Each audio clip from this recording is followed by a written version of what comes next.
wake up to reality. Nothing ever goes as planned in this world. The longer you live, the more you realize that in this reality, only pain and suffering and futile exist. Our life is short and temporary. Pretty nice words of encouragement from, a wise figure. Well, that's what I would like to say. If their methods were, taken in lightly mannered. And, hey, I didn't realize you guys were there. What's going on, guys? LuckyCheese7 is back again with, you guessed it, another Naruto Anniversary Podcast. And this time, wow, if we're talking about a change of pace, this is definitely a huge change of pace. And of course, I brought with me some of my fellow friends from the anime circle. NFK, NaruSaku Fan in Kentucky. Hi. VanitasDS. Yo. Our first actual new member here, The1stEvil 100. Yo. And of course, our fellow and appreciative mascot of the Cursed Clan, BlueStarSaber. Ha ha ha ha. I don't get it. Let's see, let's see, never mind. Don't worry about it. Don't worry about it. It's not important right now. First Evil, if you're just go back to the internship podcast, and that's where this whole trend started with. And yeah, for those of you wondering about the long philosophical speech, and as you can tell by the title of the podcast, we're going to be talking about Madara Uchiha, which, again, given our track record from the past, I have no idea how many anniversary podcasts I've done, but I believe we've done an anniversary podcast since at least 2016. Okay, so about 7 years at this point.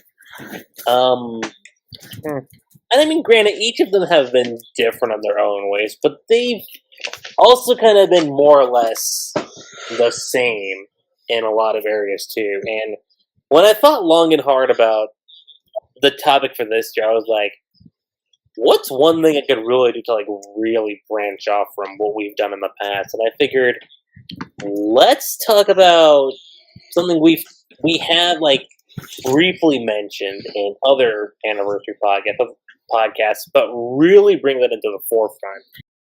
And that's kind of how I came to the conclusion of let's do a whole anniversary podcast just centered on Madara Uchiha. And I mean, Madara is a really, well-renowned antagonist in the Naruto-verse. But the best place we have to start to talk with Madara Uchiha isn't exactly his standing as an antagonist per se, but it's more so where his upbringing goes. If there's one thing in literature and in storytelling that I know is that no one starts off evil. That's the thing. No one necessarily starts off evil. It's more or less the road to hell oftentimes is paved with good intention. Madara pretty much came from arguably the most, bloodiest time period in the Narutoverse that we actually got to see from, all of the conflicts, in which was, of course, the warring clan periods, in which, before the ninja villages, you had pretty much every ninja clan for themselves kind of thing, mercenary clans in which one clan would be hired to fight another for a country which I think they were a lot more smaller and less bigger than they were, as I don't think the Land of Fire became the nation that it was until towards the end of the thing, in which Madara rose to become the strongest of his clan, but he had one rival from the Uchiha's main rival clan, Hashiyama Senju, who would later be which would later be revealed to be of course, eventually the founder of Konoha. But we also learn that, let's see, due to like as we learn throughout mostly throughout this part of the story, Madara would also be the co-founder, but we would always be regarded as second to Hashirama in terms of the founding thing as well. Hashirama became the more beloved figure. Madara became more of a figure of scorn and fear, mostly because people didn't really trust him, including his own clan. I would say this is that, like, as far as, like, the essence of, like, Madara's origins, and I mean, granted, this could also kind of go back to when he gets properly introduced, technically, but you don't really get, like, his origins till, like, 8 volumes, I think? Yeah, up until, like, the last 8 volumes. Third of the manga, we found it out. Yeah. Whenever Madara was mentioned, you had this sort of terror or respect towards like the name of that character, and he kind of like imbues like the symbol of fear. Yeah, in the shinobi world. So when we're introduced to him, we're often told that Madara was a former shell of himself, and that's why he's not acting and doing the direct actions that he would have done. Kind of reminds me of Kingdom Hearts when Maleficent was supposed to be the big bad in the first game. Then Xehanort took over and he became the big bad ever since. Well, I think in the Kingdom Hearts, it was like Maleficent was mainly the big bad for the most of Kingdom Hearts 1, and then plot twist, it's apparently Ansem, the one who studied the Heartless, turned out to be the big bad. It's not until like Kingdom Hearts 2 that we learned that apparently Xehanort, the apprentice of Ansem, was actually the mastermind behind it all. I kind of feel like modern Ansem's build-up was kind of the same. We didn't really see them until like the end of the game or the series. At least Xehanort ended with him surrendering. The comparisons to Xehanort and Madara, I think we can save for a bit later, but he was mainly introduced towards the end of that bit, and with like Obito or Toby being Madara, and then of course the Kage Summit is where he really starts taking the active role in the war, declaring war on the 5 Kages. Well, especially by that point, the Akatsuki is very much like a very null and void. Yeah, and yeah, by that point. Yeah, most of the Akatsuki are dead, and him starting to manipulate Sasuke into becoming arguably the second in coming of Madara, in a sense, or being the one to be. What I can tell, most people assume that was like someone like the Sage of Six Paths when first hinted at, but then of course in volume 59 or midway during the war, it revealed to be an Edo Tensei version of Madara, and that sort of changed like the whole war a bit, as well as giving us like who Madara Uchiha actually was when we see him fighting against the Allied forces, the Kages, and then later say Naruto be Hashirama, and then the Tailed Beast, and then for the rest of the series.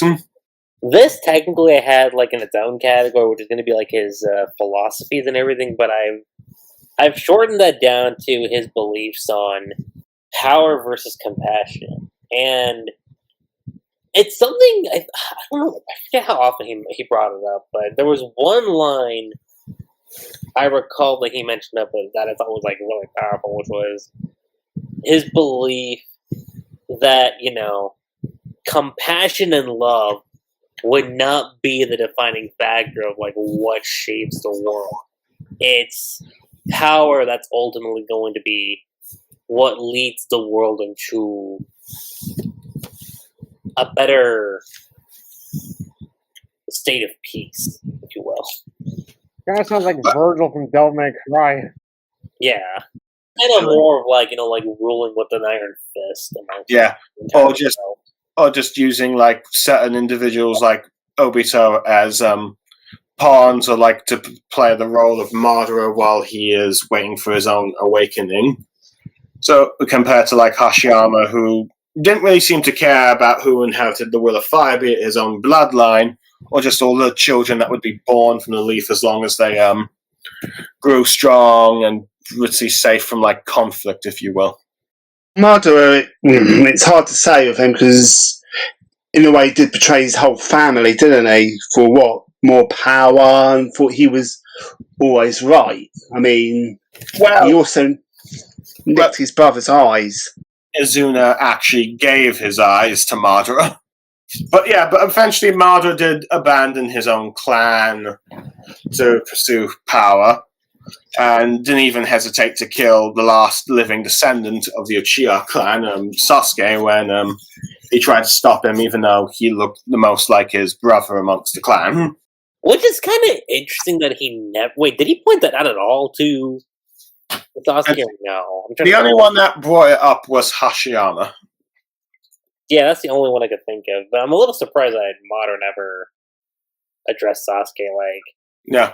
fashion. He said to Sasuke was when he asked him if he wanted to team up since they're both Uchiha, and Sasuke sort of refused. But pretty much, Madara was pretty much defined by his relationship with Hashirama for the majority of his life. The only time he really showed emotion is when Hashirama just shot him down into a fight. Like, you'll wait your turn. And just the look on Madara's face was just... I don't know why. I still laugh at that. It was just up until Hashirama came back, he sounded like he was bored. I feel like the only reason Sasuke didn't want to team up with Madara is he wanted all that power to himself. Well, I think, Sasuke, I think, as we Which, later... I mean, given by the fact that you had Sasuke, say, to Naruto, like, all the roadblocks that were in his way were, now eliminated. I mean, that would kind of make sense. That he would want to handle things, his own way. Sort of, bringing a sort of, his own sort of, structure of order thing, but he found, Madara's way of doing things, of course, against that, like Lucky sort of mentioned. So, now, I will admit, I do kind of like the sort of power play you have between the two of them, as even though Madara is pretty much supposed to be the one calling the shots, Obito does have a bit of his own hand. It's like, you want to become the 10 Tails Jinchuriki, you need me to revive you. So, let's see, we'll do things my way for the time being. No, I kind of feel once Madara got revived, he would have just betrayed Obito right then and there, to be honest. As long as he wasn't getting in his way, I don't think he would care too much. I'm just saying, Madara seems like the kind of guy that would backstab you. But I think it worked for the most part, as he knew how to break Obito. Yeah, I just feel like this plan had a lot of steps that worked out way too perfectly, to be honest. Not necessarily, since Nagato was supposed to be the one to revive him. And Nagato came into the picture with being the villain, I mean. And I think Kishimoto was taking quite a bit of inspiration from the Matrix at the time, so we have that. Yeah, so also, how much of this is actually Madara is doing and not Zetsu gaslighting him, basically? Well, yeah. I feel Zetsu would also figure into this, too. Yeah, the Zetsu twist, Witsy kind of ruined the whole Witsy Madara's thing, but... The flaw, I would definitely say, in my opinion, the biggest downfall was turning Madara into a pawn. Okay, yeah. I'm just elaborating more on what you're talking about. I'll say this: up until when he's able to undo the reanimation jutsu to still stay in the realm, I think that was fun. There's nothing wrong with that. I was okay, I can see how he would know that. And I think it's a very logical weakness of the Edo Tensei. You actually think about it, if that was the case, couldn't Tobirama and Hashirama do that at any point they wanted, even back in part 1? Well, you got to consider this, is that when Orochimaru brought them back, he kept them mindless. Yeah, and not to mention weakened their powers. Weaken their powers so that he could control them a bit. Curious, what prompted Tobirama to creating that jutsu? That to me is still a mystery. It is. Well, it's kind of like you're having dead corpses fight. Okay, For an army, probably, but in hindsight, it really makes no sense. Mm-hmm. Well, I will say it definitely makes Tobirama a bit more shady of a character than we initially realized. Let's see, certain strong individuals eventually dying, it'll be a loss of military asset. So, as a way of trying to keep that military asset, he would try and use that jutsu to bring them back. As I think when Madara defected, let's see, Leaf lost a very lot of power. Granted, they still had Hashiyama, but when Hashiyama eventually bite the bucket, let's see, it's a bit more even play between like the 5 nations. So if I had to guess, Tobirama wanted to have that jutsu ready, but of course I think also Tobirama had a few suicide jutsus of his own he created. So he figured perhaps Edo Tensei would be like perfect to use that for. I can see that. As we saw in like the Obito Ten Tails fight. If we really look at it, there's 3 technically you could say. There's his fight against Hashirama, his fight against the Kages, and probably him against. Well, actually, did he? Here's the thing: did he have a fight with Naruto, like 1-on-1? No. Well, okay. The fights that we see Madara in was Madara versus the Alliance, or 4th Division, if you will. Oh yeah, there's that. Let's see. Then the 5 Kage, the flashback of him versus Hashiyama, him and Obito with the Ten Tails versus the Allied forces. Then this one, sort of fighting the Edo Hashiyama, but that was more of off screen. Him versus the Tailed Beasts. Then him versus Tobirama and Sasuke, if you want to call that much of a fight. Then him versus Might Guy with the 8 Gates. And then him versus Naruto and Sasuke and I guess Team 7 as support. And those are pretty much all the fights is. With the exception of like the Farivan fight against Hashiyama and this other one beforehand, those are the only ones he lost. In a sense, Madara was sort of like this invincible foe throughout the thing. And granted, the anime, probably most people are more aware of Madara's Ritzy fight in the anime than the manga for the Allied forces, as that added a lot more scenes, which showed him a bit more of a weapons specialist. Which, and I'll always say this, like, when the anime does things like that, I definitely do think it improves a lot on like, the fighting capabilities, Yeah, I mean, you had like it also gave Temari sort of something to do when she blew a wind at him, which being the first one to hit him in a sense, but you also had him, of course, brush it off like it was nothing. Yeah, it's better watching it in the anime because you can actually see it portrayed better than reading it as like a still image. I think it also depends too on to be fair, it's been a while since I've checked out that content in the manga, but I do remember I don't think it was more so hard to present as to more in the manga it kind of goes by quick when you're showing amazing fight scenes. I'll say this, the final fight between Naruto and Sasuke in the anime and Shippuden, I'll definitely take that over what the manga did. So they definitely added a few things that you didn't see in the manga. But yeah, Stripes got that. I kind of did enjoy the fight. Yeah, I don't know if I ever seen the anime fight because I was depressed on how Naruto and I decided not to watch it. I'll say this: there's a point where Sasuke does utilize Kirin again, which I was like, that's kind of cool. I stopped the moment we found out what happened in the last chapter. It was just really bad. I mean, it was really bad back then. I was just really depressed of the ending. I did read the manga of the fight though, and I did see the Madara fight of the anime.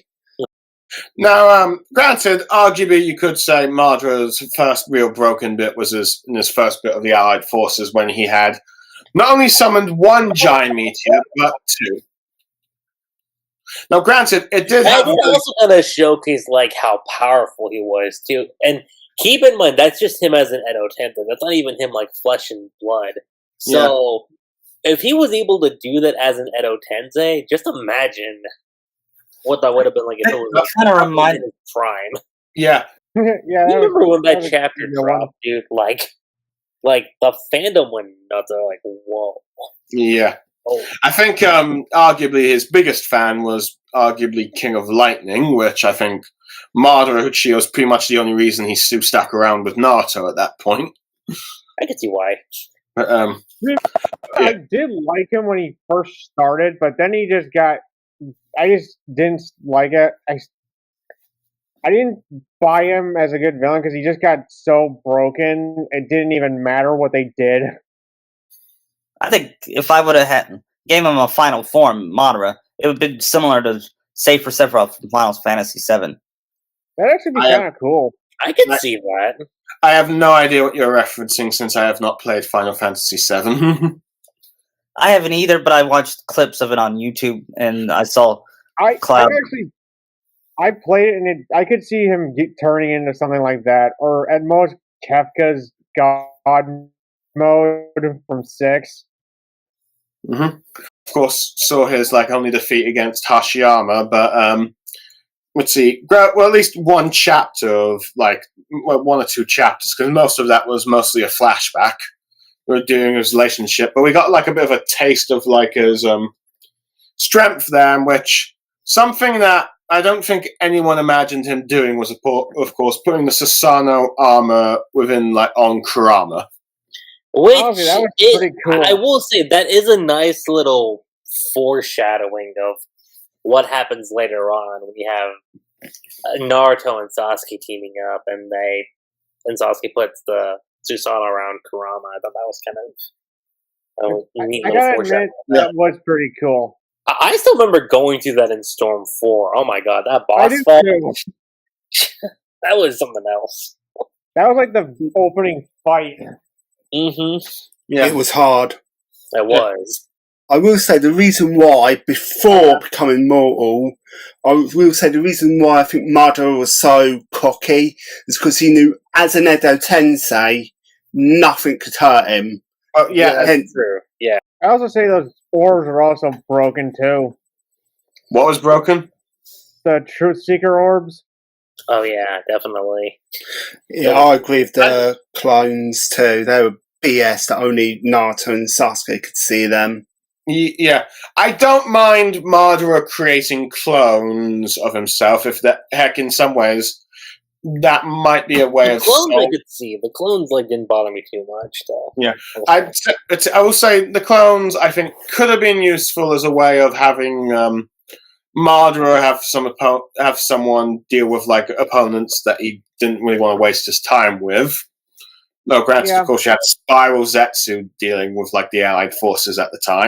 But yeah, I definitely say those invisible clones definitely something I feel was too much.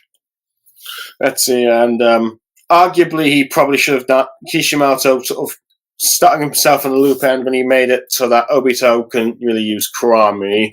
But then let's see, Madara could do it later. So arguably, this is probably where he probably should have had, maybe instead of having him use plucking Obito's eye from Kakashi, he probably should have given it to one of the white Zetsus do it instead or something. Or so it's let's see, I need you to have this white Zetsu teleport him to where Obito and Sakura are. I think. Okay, honestly, here's the one thing I think is super ridiculous, that you're able to take out the eye it's no big deal. Yeah. That's the one part about Naruto was the more you think about it, the more I'm just really? You lost your eye? It's no big deal. I think it's due to the fact that Kishimoto, this is a bit of a more problem, the pacing of the war, I think, in itself. Well, no, because here's the thing. If you go back to the Obito flashback, or not Obito flashback, if you go back to Gaiden, Gosh Gaiden, you see that Rin had to use medical ninjutsu to remove the eye and like surgically put that into Kakashi. It wasn't like she had to like rip out the eye and then just plug it into Yeah, Kakashi. you gotta test like the nerves to it too. That's just arguably due to the fact that Kishimoto did everything in one day. That sort of like caused a bit of like some of the long-term structural problems and established laws being broken. Which, of course, made Madara, which he had Madara, of course, breaking quite a few of them. But granted, there's at least one fight where Madara did not seem did not seem invincible, and that was, of course, against Mike Guy, who unlocked the 8 gates. Awesome fight. Yeah. In fact, That was a good fight. Yeah. From some people, you could argue it was the last good fight of the series. Oh, Naruto coming in to Yeah. I've got the magic touch. Oh, You're I can saying just heal people. I can just heal people like that. No big deal. if the 8th gate of death went to a point where, say, like Guy's body was like super unrecoverable to a point where no one could save it, I think that would have been something. I wouldn't mind it if Naruto at least stopped him from just crumbling to dust at the very least. That'd be But allow fine. Guy to have like one last final moment with Lee before passing on the will of fire, if you will. Actually, I could see that too. That'd be a lot better than him just turning to dust. Yeah, Yeah. I can see that. At this point, we're kind of in the moniker as with Madara as a Sage of Six Paths. So as far as how far he would be losing that, I wouldn't say he's close to losing, but he was like on the brink of getting to that point where it was about to be dire for him. Because he looked like he was pretty much gonna lose that one. Just the way he looked right after getting hit by it. Let's see. Well, Madara, when Utsi said, when laughing, going like, ha ha ha, I almost died there, you bastard. This is Viz's translations, by the way. That's fine. But he goes like, your flame is about to go out, but in gratitude for a good time, I'll finish you off before you turn to ash on your own. It sounds like he was close to dying there, Madara. Yeah, so it pretty much, from the way he was describing, he nearly died from that whole... so almost like on the brink of like losing the flames, if you will. Yeah, in a sense, he had to absorb the divine tree to revive himself. I could see that. I was gonna say, like, I'm pretty sure his healing factor could be overtaxed if damaged enough. Because not even Wolverine can go take that much damage without getting overtaxed. That's what I was about to say too. Like, I'm pretty sure if it was Logan, he wouldn't. Like, yeah, he has regenerative abilities too, but for his, it takes like a while before it like kicks in. The only other time I've seen regenerative abilities not being worked on is when Ultimate Wolverine was killed by Magneto in Ultimatum. I can't remember because it's a bad comic book and a bad storyline, but I think apparently Magneto ripped the adamantium out of him or something. Yeah, I don't think he should have died because that would something be for like Team 7 if that makes sense, but I do agree with the rest of you that the more hits he got on him is that it should have taxed his regenerative capabilities to weaken him more and more and more until the big end fight, which he wouldn't work anymore. That would make sense, wouldn't it? Granted, yeah, of course. Now, let's see. Many people wondering how on earth Naruto and the others was going to beat Madara, and there ended up becoming two options that eventually revealed itself. The first was the one that no one wanted to happen, was apparently 10-10 with the sacred ninja tools that Sage had. Used the tools that the Gold and Silver brothers used them to seal Madara up. And it seems like, I don't know, Kishimoto seemed to be building something off of that, but eventually he seemed to scrap it, Hana and the Infinite Tsukiyomi, and then just get the two Cloud siblings out. kind of feel that tools were just a setup and payoff that never went anywhere. Yes, it did seem like Naruto in a nutshell. it did look like the sacred tools, and let's see whatever going on with like Rock Lee, and let's see Madara's brief encounter with Sakura did not really pay off, and it looked like each of those bits were gonna play a part. But pretty much you had Naruto and Sasuke having combined equal power to Madara, which. Okay, I can see thematically why this worked, even if the way they got their powers are ridiculous. But yeah, that did look like there's going to be more people. Let's be fair. The way they got their power-ups did kind of go against the whole, essentially the message of hard work, of attaining power, and it's like,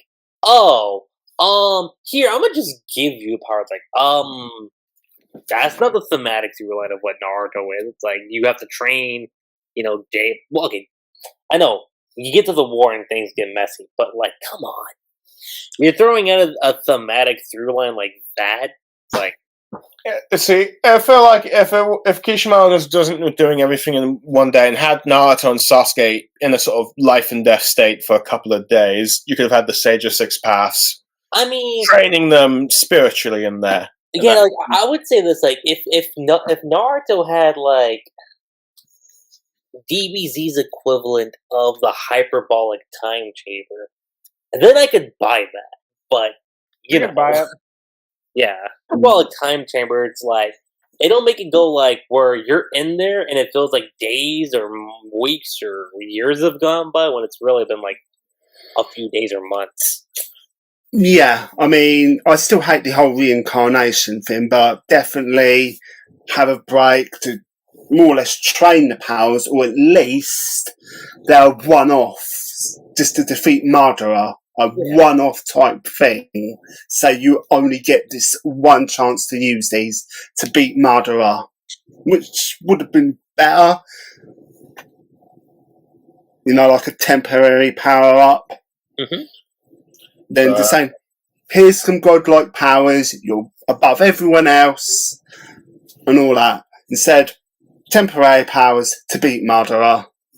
Granted, like he's still like a good villain, but when you throw that part into like his arc, it's like, oh yeah, and then by the way, this villain that you think is like really cool, really powerful, has like words of wisdom that's like kind of messed up, but you can kind of get behind it. Yeah, he's also, manipulated too. And I'm like, really? Yeah, it kind of undermines his whole thing up to that point. So I can kind of understand that. I can understand that with Nagata too, but with Madara, like one of the founding members of Konoha, you're gonna do that to that guy? I think I make of it is that Madara being a pawn, in my opinion, just ruins him as a villain. The only time it does work is Vader working for Palpatine, and yet Vader was still intimidating. Yeah. Thinking of other villains. Well, like I said earlier, Maleficent was a pawn of the Heartless, and that kind of ruined her as an antagonist as well. But at least she was still kind of cool, and Pete was kind of funny. I mean, if you want to go Kingdom Hearts, I mean, like Xehanort, but if you take the ending of 3, you kind of make it seem like Lucio was the one behind everything. Yeah, and that made me question Nomura a little bit on what's he.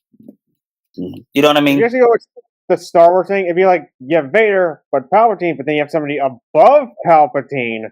Yeah. Which here's the thing, and I know the sequels have been talked to death, but I think that's a direction you could have went into with the sequels where, okay, you had Palpatine relatively in the first 2 trilogies, and in the sequel, it's okay, so how do you go above that? Well, going back to the Revenge of the Sith line of Darth Plagueis, Honestly, that would have been a lot better. Yeah, like that he was able to find a way to cheat death. It's like, well, okay, that's I agree with that, but bringing him back just felt like it was all for nothing in the Return of the Jedi. I mean, if you're gonna bring back a Star Wars antagonist, make a new one, don't. Well, like that's why I mean, like it would have probably been better if, like, for the sequel, you have it be like the master of Palpatine.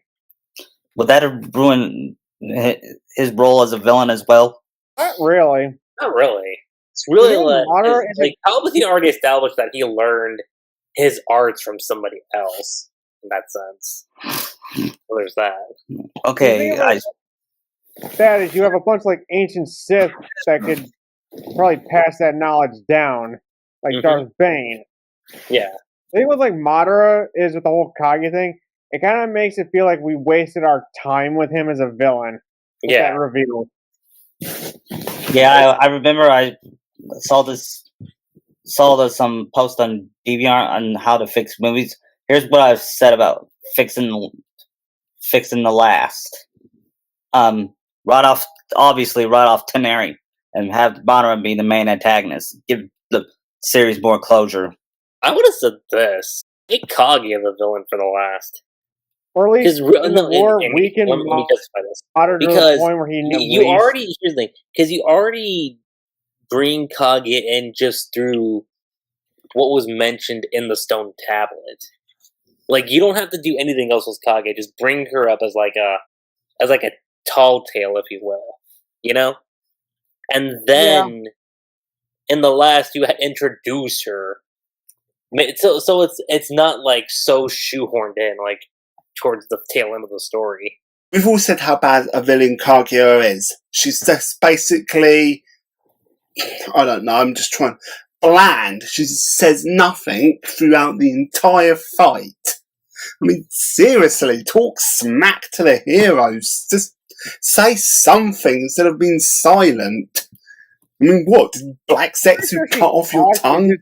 Well, it didn't really care what you talk about. This is also the problem I think Masashi falls into, is that he did want to wrap up Naruto with, well, you know, the magic 700 number, which did kind of, in a sense, shortline a lot of things. But I feel like if he wasn't so super, like, hyper aware of, like the 700 chapter milestone, then I think there definitely could have been a case where you delve into, like, her backstory and, you know, get all that. But it's Kage is if you're going to introduce a villain like Kage, you're definitely going to need more than just one volume's worth of fighting her. You're going to need at least 2 or 3 volumes worth of, like, let's see, exploring this character. Yeah, that's why I said, like, rather than introducing her, like, at the tail end of the war, make her just be, like, you know, as, like, a tall tale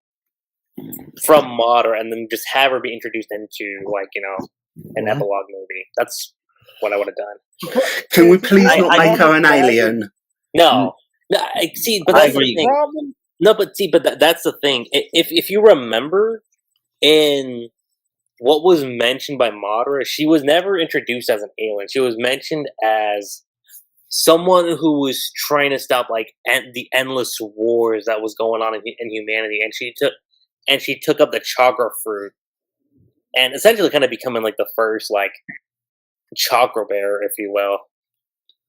Can I say so nothing about, like, that backstory with Kage was ever hinted from an alien.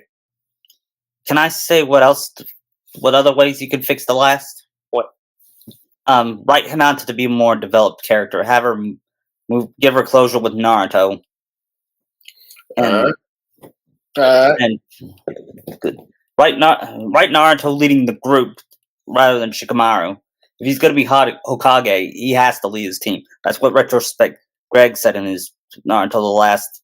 I think I'll probably give my thoughts on the Hokage twist. At first, perhaps I didn't really hate it at first because I didn't realize just how dumb it was at the time. But I'll definitely, because I'm being a bit of a very Naruto fanboy and try to like everything there. But here's the thing. I think what we were all trying to do at the time at least for me, is that like we know Naruto was coming to an end. It was more or less just seeing like, all right, how's Kishi gonna like tie everything up, you know? But yeah. But I think, of course, the biggest problem, of course, the whole Kage twist is that you pretty much you've pretty much had this villain that has been, like I think everyone's mentioned, has been built up mostly throughout the second half of part 2. And you finally got him doing trying to achieve his goals, only to have it double cross, and before he could finish off, do a final fight against our protagonists, you've got this random character that you need to delve a little bit of history into for quite a bit before having them fight, and as a result, probably took a much longer fight than probably would have happened with Madara, as you probably might have gotten more time for the Naruto versus Sasuke fight, as you didn't really need to do, as you pretty much learned everything you had about Madara, is that you probably just needed to do the action, which would have been like Naruto Sasuke with like Sakura and Kakashi against Madara with like assumingly Black Zetsu. Let's see, Black Zetsu possessing Obito, and maybe even the Spiral Zetsu getting involved, and maybe even the other Hokage that was still around. Actually, I remember mentioning this to you a while back. Oh, it was actually a long time ago too. But like, do you remember how in Percy Jackson, like the through line narrative of the antagonist of that story was Kronos? Yeah. And then in Heroes of Olympus, you had Gaia, right? Yeah. And I think if you juxtaposition that with Naruto, Madara should have been, in my opinion, the end-all, be-all for Naruto's generation. And then if you wanted to follow through with that as like, okay, how do you surpass the previous generation? You have Kaguya. Yeah.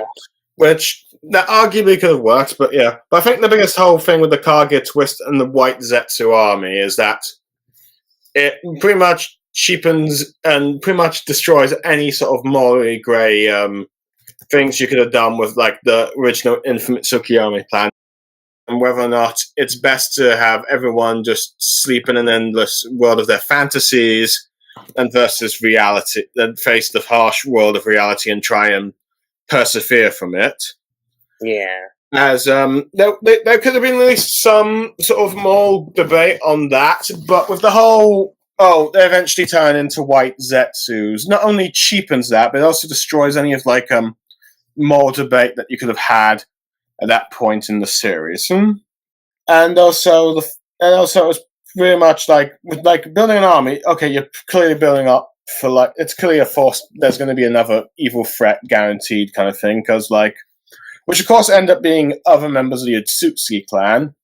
But it's pretty much meaning that you had to buy or read some or watch some sort of spin-off material to get the full story, which you shouldn't really be doing when you're trying to wrap up your original one work. Like all sequel or prequel work needs to like build off of what came before in the original piece of work. Like, or at the very least, if you're gonna do a sequel, build it off from something you like vaguely talked about, but didn't really dive like super heavily into. And you and I brought this up before in an old podcast, but one example I could think of is Fairy Tail.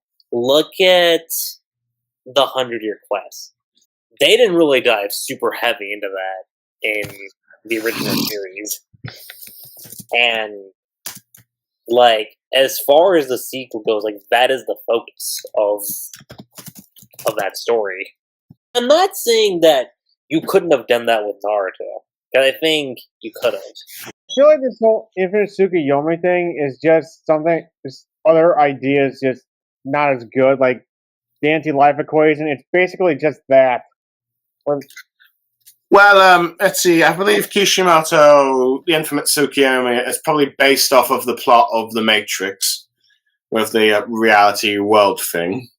As I think, as Kishimoto was a huge fan of The Matrix, and he based a lot of Naruto's aesthetic and designs from the Matrix clothing, if you will.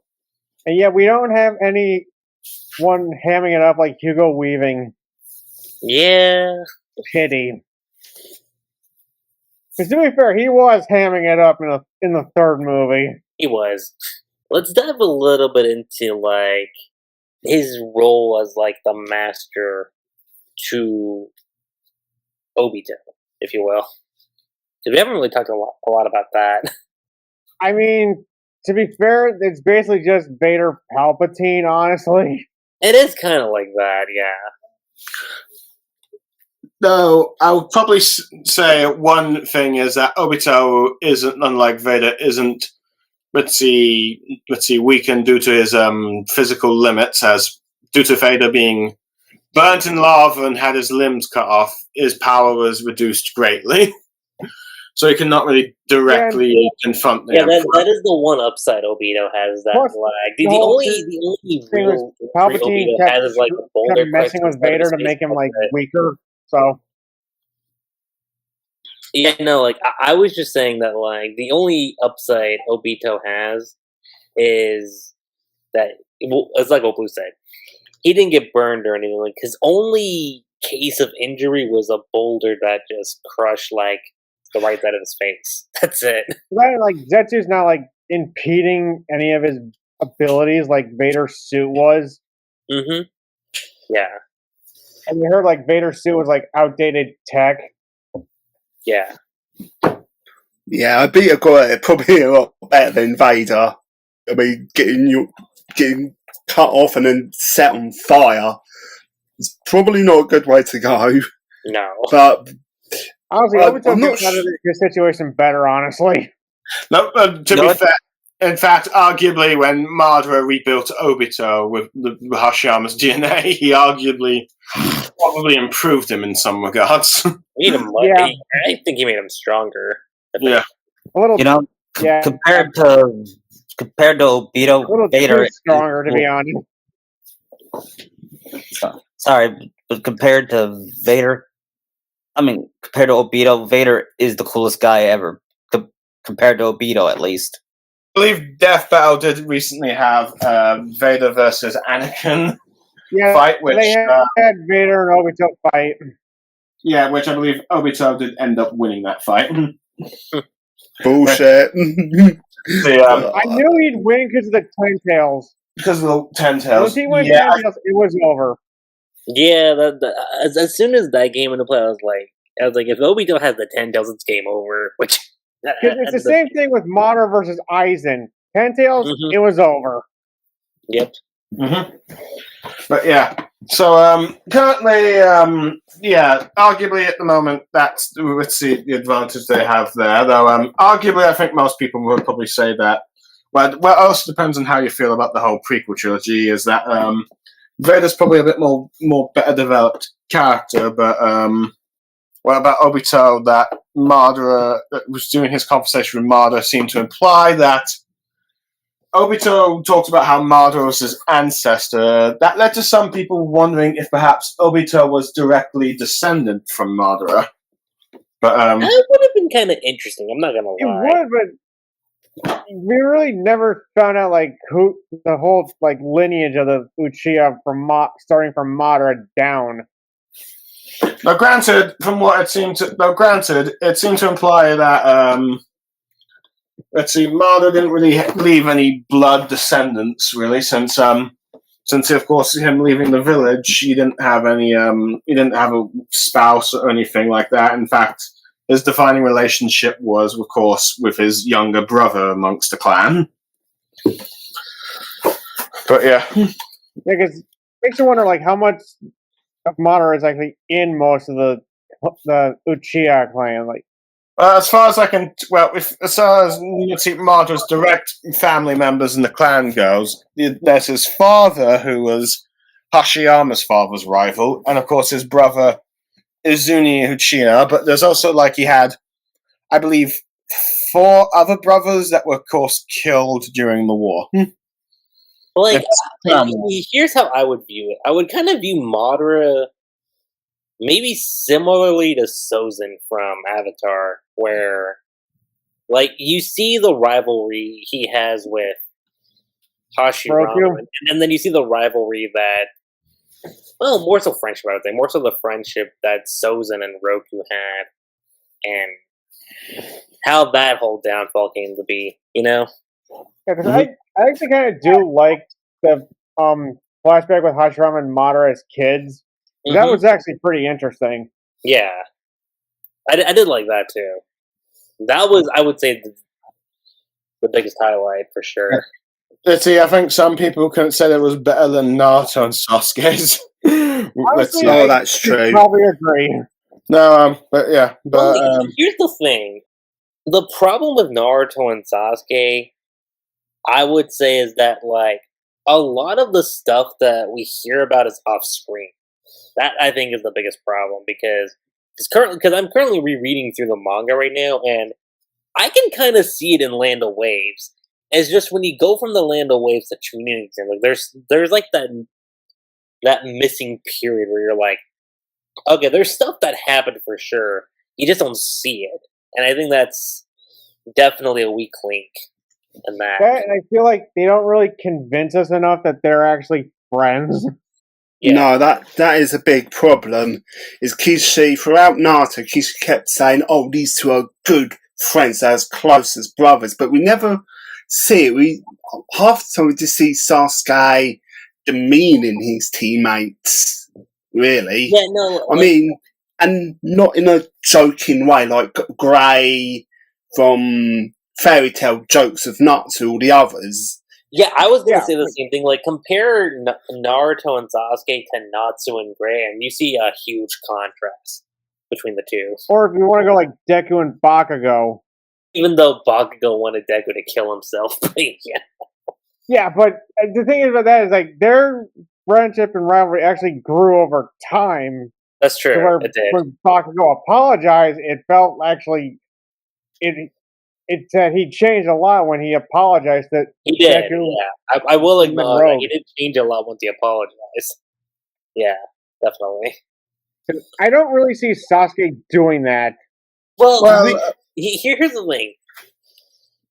If Toby didn't intervene in taking Sasuke away, hypothetically, Sasuke takes on Itachi, he passes out, and then, you know, Naruto, Sakura, Kakashi, Yamato, Kiba, Hinata, and Chino, like, they're able to get the Sasuke.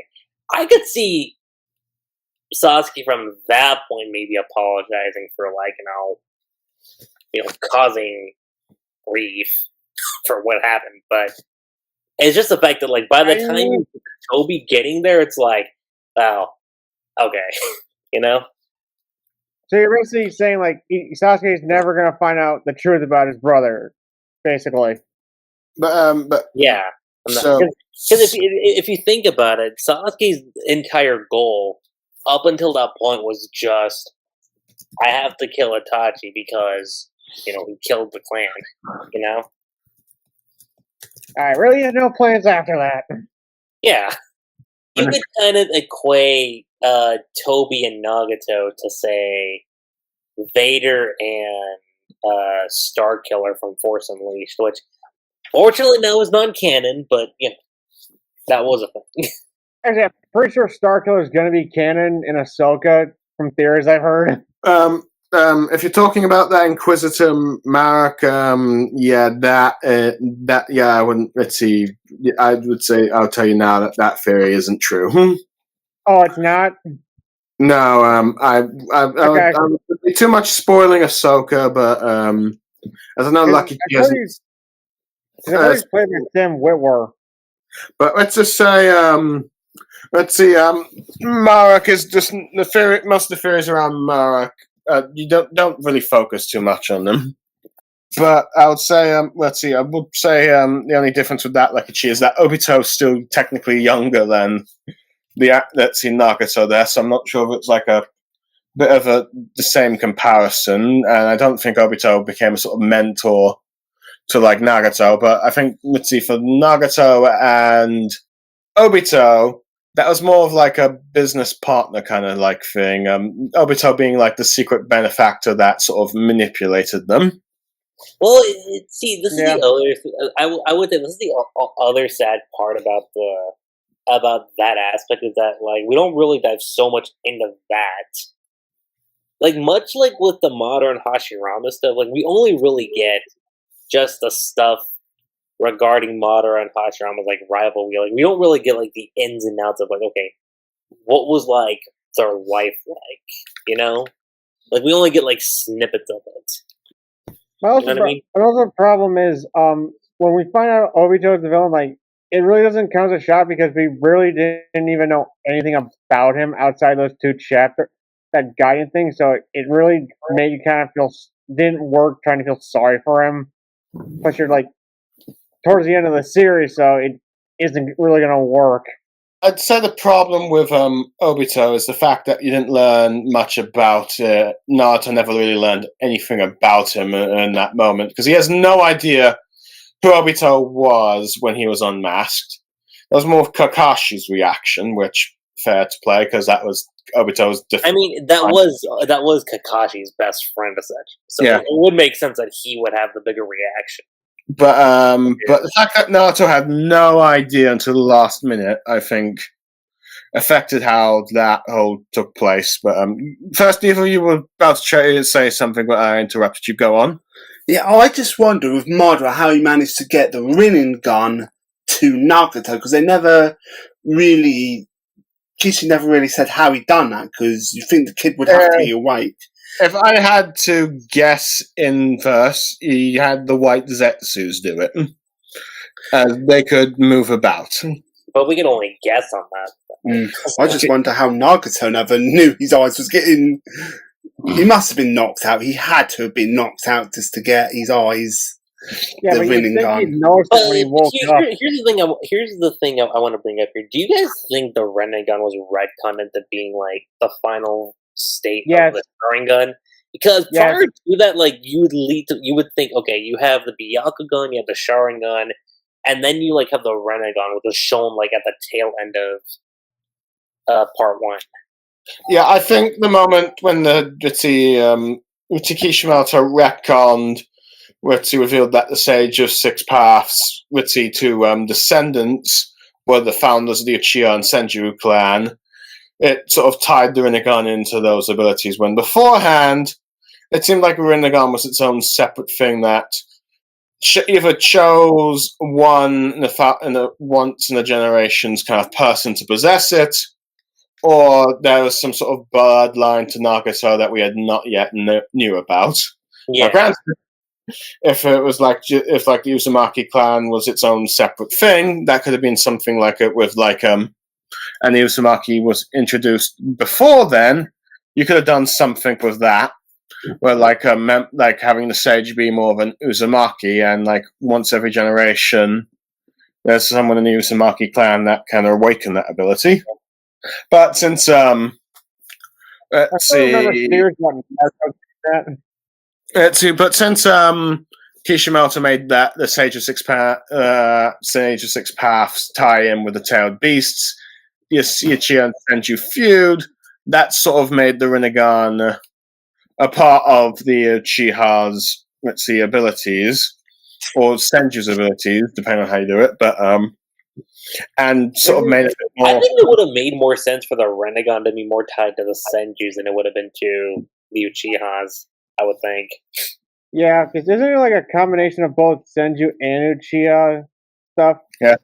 Now, granted, it could have not necessarily been a problem if perhaps Kishimoto made it clear that the Eternal Mangekyo Sharingan was an eye that rivaled the Rinnegan in terms of power. I would say so. Because I feel like the EMS is just like glanced over just to get to the Rinnegan. Yeah, no, like in my opinion, the Eternal Mangekyo Sharingan should have been like the end all be all for Sharingan abilities, I would think. Yeah, because it's like not even used that much before jumping straight to Rinnegan. Mm-hmm. And Sasuke hardly even used it that much. Well, let's say the Rinnegan, Madara having the Rinnegan did make him extremely OP than he probably needed to be. I mean, okay, don't get me wrong. Like, it was still pretty shocking. Like, wait a second, he has the Renegon. Like, in the moment when it popped up, it's like, okay, it's something you didn't expect. But like when you really think about it, it's like, isn't that going to change up a few things though? It's one of those weird anomalies. Yeah, I would have just had Madara steal someone's Rinnegan just to show that he's, like with all Uchiha, he's obsessed with power. Well, let's see, that seemed to be where Kishimoto was going when you had Obito steals Madara taking Nagato's Rinnegan, combining it with his Sharingan, and see this one Sharingan and Rinnegan Eye when he was in his when he had his new masked form. But then that, of course, changed. When Madara... both Rinnegan? I forget.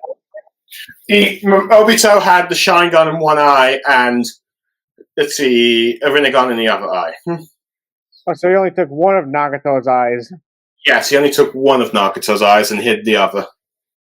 So that's what he was doing with that. Now, you could say it's a bit fanficky, but that seemed to be what he was implying. Honestly, Obito taking Nagato's eye was such a waste of potential, too. It's like, do you remember, like, right before the war started, like, he told Kaliko, like, hey, my left eye's itching for battle, and I'm like, you hardly used it. Like, he hardly used any of his eyes' powers that whole fight. Well, I think the only time when he used... Okay, granted, he did use it to control the tailed beast, the Jinchurikis. Yeah, he did use it for that, but that's, That's like nothing. Yeah.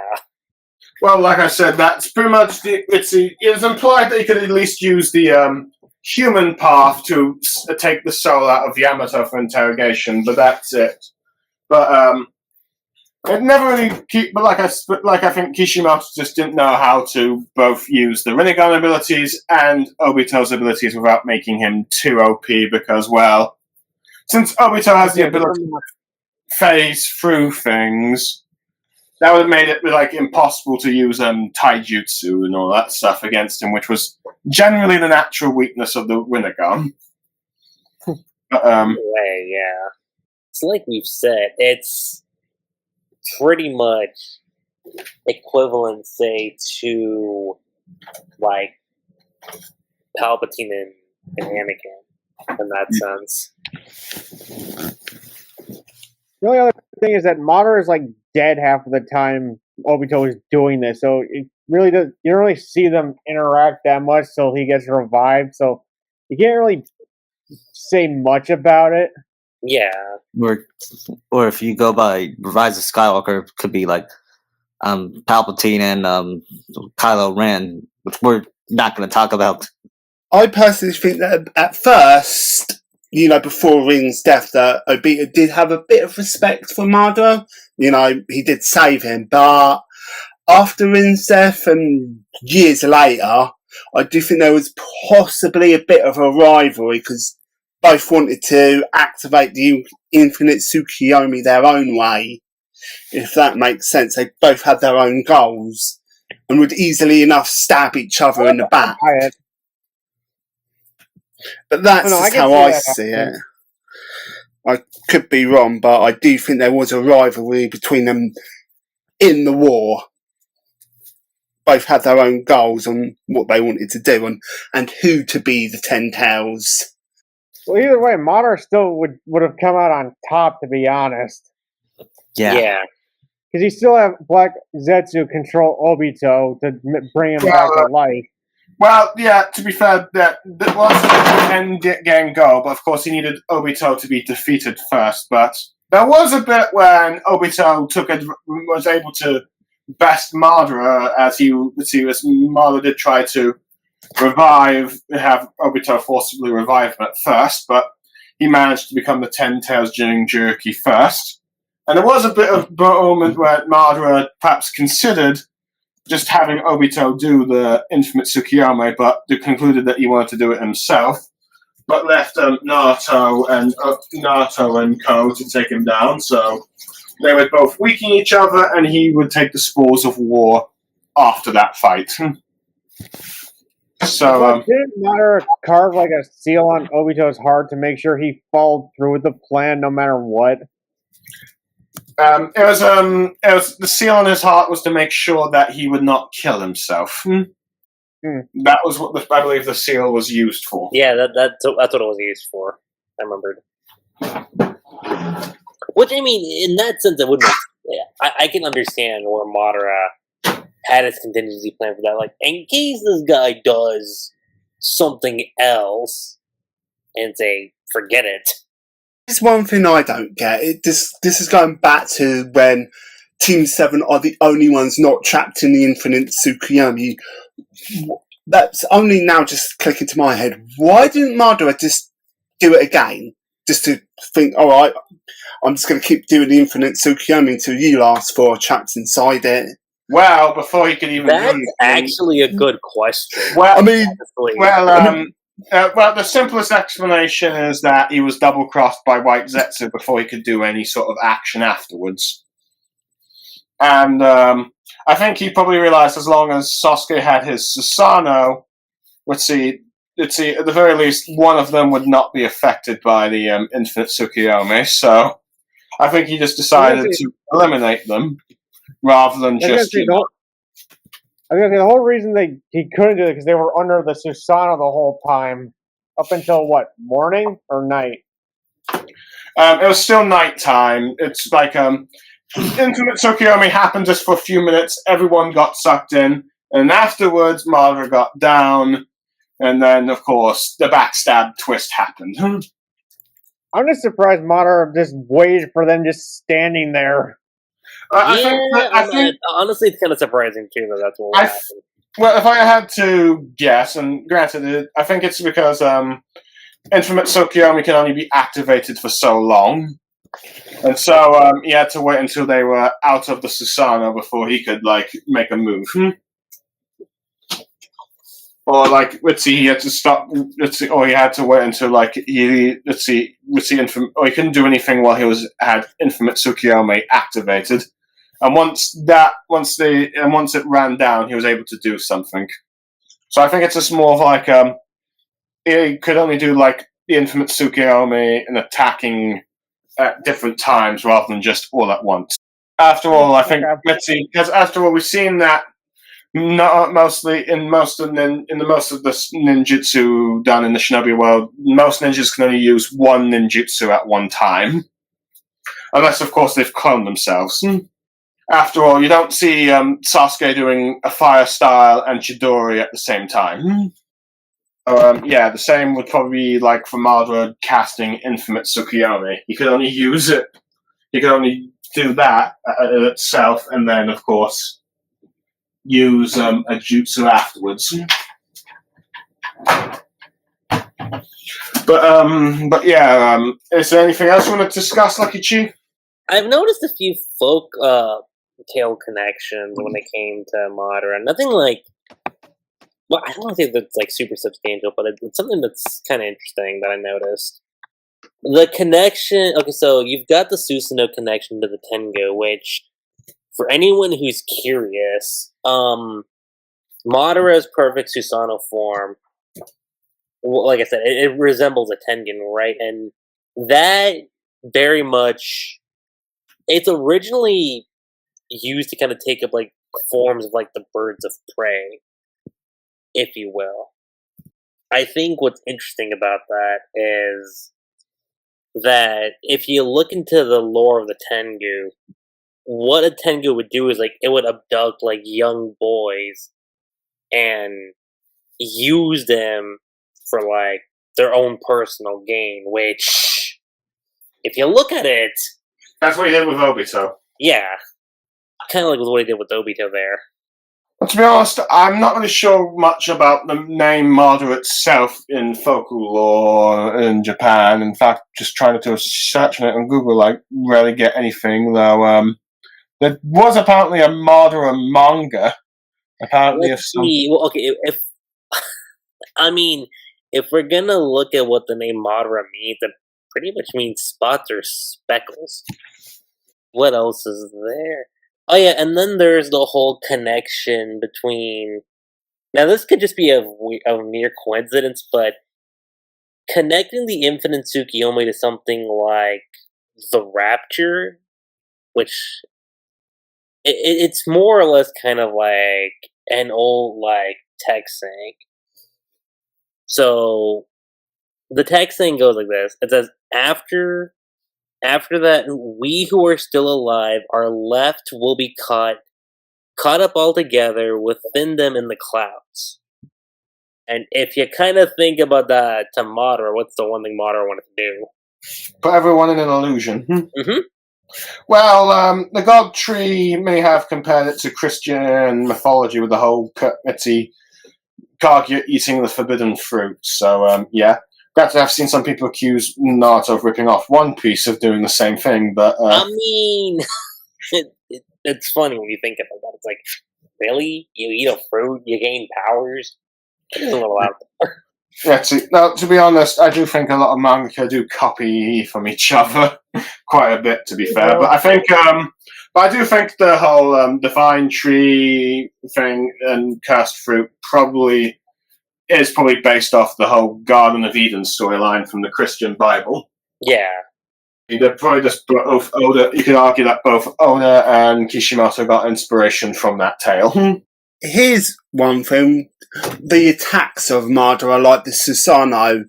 Like, do you think the Susanoo for all Uchiha are a bit overpowered, or do you think they could have been nerfed a bit? Like, Yeah.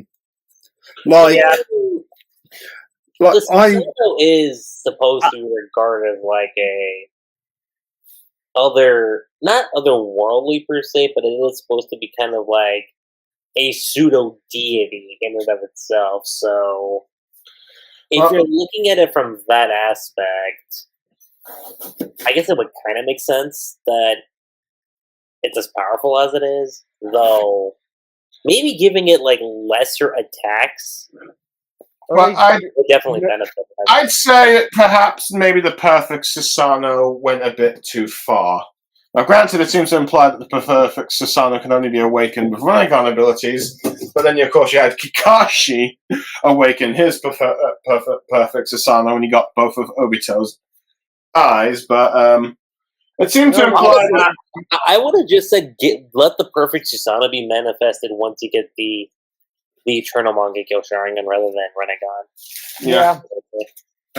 I would have also had a time limit on basically all the forms of the Susanoo. The more powerful the Uchiha, the longer you can use it. So, like Madara, 30, 40 minutes in his human form. Well, Edo Tensei form, longer, but the others, like, it's a lesser amount of time, if that makes sense. Well, I think the problem with that is that if you're going to do a limit on the Susanoo, you'd probably have to do a very limit on, like, Naruto doing the Tailed Beast transformation. And from what we can tell with Tailed Beast transformation, let's see, they only disappear when the host runs out of chakra, except for the first time they transform. That's about it. So you'd probably have to do the same limitations on Naruto. Then you probably wind up inflating the fights longer than they need to be. I'm sorry, what? You probably have the fights be going on way longer than they need to go. Okay, so you think if they did a time limit thing, they do the whole Dragon Ball effect? Is that what you're implying? Yeah, like how long the Goku Frieza fight lasted when he was... The whole 5 minutes thing lasted, like... In our time, it would be like, what, a couple hours? I'd say you'd probably, let's see, best that the Susanoo has perhaps a few more weaknesses than it's implied to have, at the very least. Not say, like, it's not as invincible as it was portrayed to be. Like, there are certain, like, ninjutsus, taijutsus, or genjutsus that could work on it. At least nerf its defensive power. Or at least, the very least, you have more methods of breaking its defense. I feel its defense is like its main thing. Because I remember in Storm 3, was it, where you're fighting Madara's perfect Susanoo, and it took like the Raikage and Tsunade just to break in and knock Madara out of it. Mm-hmm. I mean, yeah, I can buy It that. took a lot. I haven't played Ultimate. The only Naruto games I played so far are the Ultimate, the first 1 and 2 games. But I'm not sure if I want to play 3 or 4 because 3 is worth I know it it. has, huh? 3 is worth it. 3's worth it, especially since, I'll say this: 3 kind of has its own original ending to it, which I do appreciate. Yeah. The other thing is that due to the fact that it leaves open-ended to the fates of Madara, Kabuto, unless you get the DLC for Kabuto, and of course the Masked Man. But other than that, it does seem to have at least, and of course Sasuke, it does have for the most part a bit of a finale to it. And 3, I know 3. I think 3 was the first time I personally have seen Kushina for the first time. Okay. Because I watched that cutscene on YouTube and I thought it was so beautiful how she fell in love with Minato. Honestly, I feel like that version of their death is probably the better one because it actually showed her more with Naruto before the end. Yeah. I agree. Like the manga or anime. To be honest, I probably think that perhaps Kishimoto was speeding up that bit because they had to prepare for the upcoming war arc. I mean, consider this: the guy did say that there were things in Storm 3 he thought were better than the manga, which, I mean, can't blame the guy. Didn't Sakura fight Sasuke in Storm 3? He did. He did. Wow. Quote unquote have a fight, video. because it wasn't really that hard a fight, and it really added not really much to the whole plot. Still, You still gave her fight against Sasuke though, which I did appreciate. Yeah, that counts for something. Well, yeah. and also here's the other thing: you actually did have Naruto and Sasuke have like a legit fight in the 5 Kage Summit, which I was like, okay, yeah. Like, was it that hard to not give them a fight? Did Naruto probably better than their so-called fight? Naruto didn't faint in the games like he did in the manga. No, he didn't. I don't think he did. Thank God. That was one of his worst moments ever. Honestly, that's when kind of my investment in Naruto's character kind of went down the drain. I was like, okay. I think as a whole, like we pretty much like tackled everything when it comes to Madara Uchiha. There's actually, I would say there's probably still a lot more we could probably talk about, but with what we got, I think it did, bring up a really, good, interesting discussion regarding the character, regarding where he ended up, how he could have improved too, ultimately. And I mean, like, again, for a Naruto Anniversary Podcast, this was definitely a huge breath of fresh air for sure.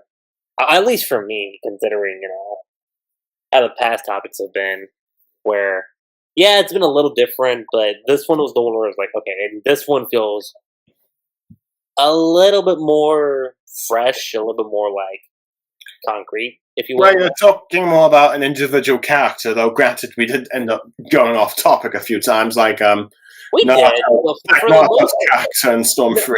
No, like, we did go a little off topic here and there, but for the most part, we were pretty consistent for the most part. So I do appreciate that. And, it's a lot of fun, as always, talking about Naruto with, NFK, with Vanitas, having VanitasDS on here for the first time. No pun intended. Now, I do feel like, due to his family in the background, he kind of had to mute himself quite a bit from the topics. Yeah. Yes. I will say, what about Madara's death? I don't think we covered that. How do we all feel about his death? Yeah, his final moments of Hashirama before kicking the bucket. I think it's fitting. Like, I think him having his final moments of Hashirama is definitely fitting, for sure. I mean, you can still, I feel like you can still do that, but I kind of feel like they kind of forgave him too easily. Yeah. Well, in some ways, Ashiyama probably did, but I think Madara just sort of at least stuck to his guns on the whole what he did and all that stuff. And it's like, nah, I'm not going to join you in the end or something like that. Yeah, it's not like with I Sasuke don't where really it's like, get that from him. So I think at the very least they agree to go to the afterlife together. oh, so touching. Sorry. I hate to say it, but I think the only place Madara is going is down below. Yeah, he's going with Tagoro and Shinsui. Yeah, he's gonna beat Satan and Saddam and Chris. It's a South Park reference. It remains very unclear if hell actually exists in the Naruto afterlife. You know, as messed up as it sounds, I would love to see that. Same here. I mean, I would love to actually see what Naruto's version of hell would be like. I think there's a lot you could delve into that with that concept. Maybe chilling out with the Akatsuki that are down there as well. Yeah. And someday we'll see Sasuke. Very unlikely. No, he'll just be reincarnated. and Naruto. No, didn't that end? Yeah, I swear after that. Yeah, the reincarnation conflict ended after Naruto and Sasuke. Yeah, in all of my stories I don't count that. It's just so stupid and gives me a headache. In my Kingdom Hearts Naruto story, the war arc never happens. So does the reincarnation crap. I would say this, the idea of the war doesn't really bother me per se, but I would definitely change certain things up, for sure. Yeah. I think let's see, the war. I think the war given the whole build up towards the themes of war and conflict affecting many of the previous generations, that Naruto had to face some type of conflict, and arguably Madara would have probably been the ultimate villain for it. But I will say the execution was very terribly bad, and Madara, despite being one of the characters to keep it up going and all that stuff, ended up being ruined by a bitsy twist villain for future spin-offs material. Yeah. I would say this, if let's say you brought Madara in and he took out well-known characters right off the bat. Imagine Madara's first introduction came into the play and he took out someone like Gaara, right from the get-go. I don't think Gaara should be one of the characters to die. I think in terms of who should have probably died against Madara would have been the third Tsuchikage or Tsunade. No, but we're talking about, fucking fine, I guess. His introduction was Gar and Onoki were there. Yeah. If you're going to go that way, maybe just get rid of Onoki since he's really the only one who can fight against them. I'm sorry, Lucky, go on with your original point. Well, no, I was thinking, you could have taken out, character, I'm talking about, well-established characters. Yeah. But Anoki, you kind of only got introduced, the arc prior. Yeah, I know. I think Gaara is supposed to live to become the Kazekage while Naruto's Hokage, so, What about Iruka? Let's see, Madara didn't really. Iruka never really took part in the war, to be honest. Arguably, I think the characters new characters. There's a lot of characters, honestly, from part one that it's so pushed to the wayside in part two. It bothers me so much. I think arguably the only two characters that Madara could kill that have played a bit of an impact in the plot would have been Tsunade and Guy, and maybe Kakashi. I can see Kakashi more. Yeah, me too. I would have had the war go on a bit longer. But yeah, but that's only because of time restraints and naturally and all that. I mean, you could just imagine the other nations just sitting back and the smaller ones basically thinking, nah, we don't want to. I wouldn't make it 2 days. That's how long the war lasts, right? I mean, Blue and I argue about this all the time. I think, honestly, the war should have been like a part 3 to Naruto. Yeah, our main debate is whether how long the time skip is. He thinks a year and a half. Yeah, but I think that would be too long to have Naruto and Sasuke be in their situations. I think 8 months, maybe 9, just pushing it. I said around more 6 months. But yeah, I can see all the other nations, the ones who don't want to take part, just all watching to be kind of a bit of a little joke that the 5 nations would be like Britain in the Second World War, just keep fighting, and the other nations are like America, thinking, nah, you've got this, Britain, you can defeat that. I mean, you understand. More so just saying like a year and a half, because like when you really think about like the other world wars that happened in Naruto, they lasted for years. Yeah, a long time. So yeah, I'm aware of that. I think it's just the problem is that you see where Naruto and Sasuke currently are. I think it would be a bit of a stretch to have them be absent for like a year and a half, Lucky Chi. Well, and consider this: Sasuke also went through like surgery too. Yeah. Sasuke, maybe you could do that, but Naruto being in that sort of like that room for a year and a half, and there's no way that's happening.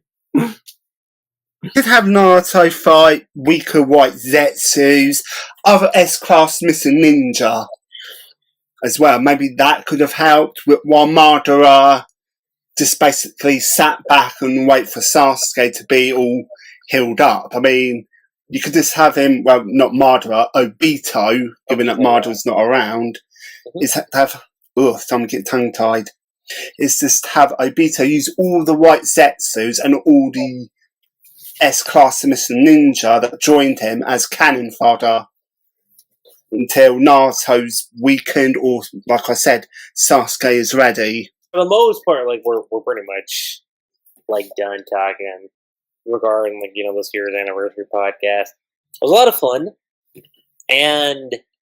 Oh, I'd say Madara is in my top 10 villains. He'd be number 8. Voldemort would be number 10. Really? Yeah. I'd have Madara in my 15, because there's other He's in my top better than him, honestly. He's in my top 20. I think top 15. That's where I would put him. Like, but to be fair, I'm always changing my list. I think Dr. Evil is a better villain than Madara. No, I would say this. Like, had his conclusion not be, like, shitted on, I think he would have been higher for sure. Definitely. Yeah, that's the reason why I have him so low, is because of what happens towards, like, the end and how OP he got is what brings him down. Yeah. I agree with you. And I would have Taneri... Who's Taneri again? Never mind. We can discuss it next time. We'll discuss that next time. But with that being said, you guys, that's pretty much it. I'm LuckyRave7. I'm NaruSaku Fan in Kentucky. I'm BlueStarSaber. I'm the first Evil 100. I'm VanitasDS. And we will catch you guys next year at some given point. If there's someone to blame the cursed child. Well, I just hope next year my nephew's not as noisy, because he keeps yelling at the person he's playing with. Or that, or you find a room where you can be alone. Well, good luck with that. I can't find anywhere in this house to be alone. Okay, well, that said, I think before let's see any more personal information is shared, I think Lucky Chi is ready to wrap up. Yes. So, peace, guys, and believe it. Sayonara.